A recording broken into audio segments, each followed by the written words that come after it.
Hello all. Another day, feeling a little bit better. Today in San Francisco, beautiful blue skies, clear all day today, no rain.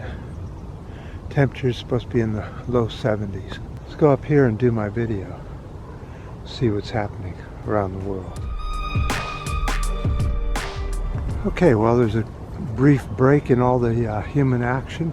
Let's continue on with the video as of yesterday. How does war damage the environment? Old hazardous nuclear and chemical weapons must be buried or burned.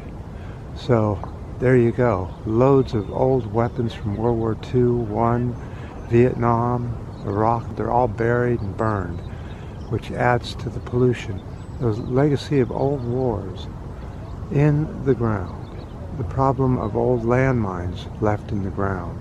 Pollution like PFASs are left after the war is over.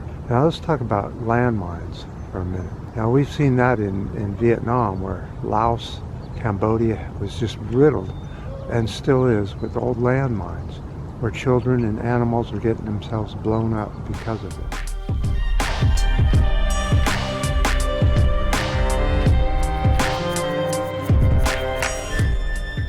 Military spending diverts resources away from solving environmental problems.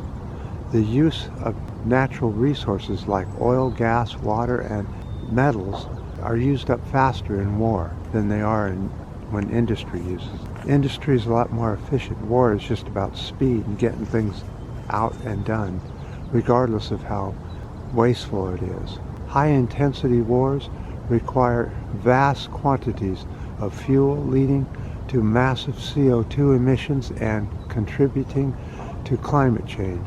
Vehicle movements can lead to widespread damage to sensitive landscapes, which we've seen a lot of.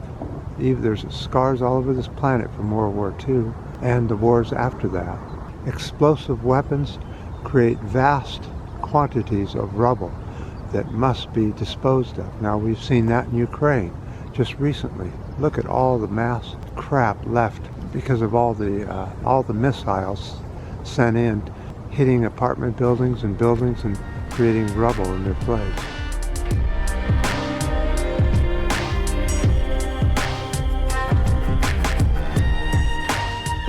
During war, easy access to guns can harm wildlife through increased hunting and poaching. That's a real big problem. We've seen this over and over in war-torn countries, how the environment is the last thing they care about. Refugees pour into sensitive areas, causing great havoc because they go out and they cut down all the trees and shrubbery, keep themselves warm, and cook food during their plight.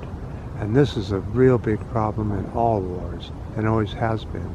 Refugees are one of the biggest problems that the environment can ever have, and we've seen that over and over, haven't we? War is nothing to mess with. The glorification of war means the destruction of the environment. Should we keep watching war movies and playing war games on video games? Because it's just doing nothing to help the environment at all.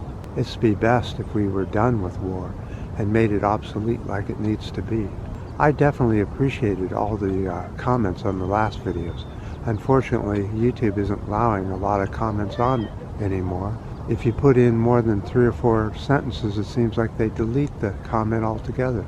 They count it as being on there, but you can't ever find it anywhere. YouTube, you're so broken, and you're never going to fix anything, are you, about putting comments on YouTube. I appreciate your ups, the downs, the new subscribers, and definitely your comments if you can get them on. And until next time.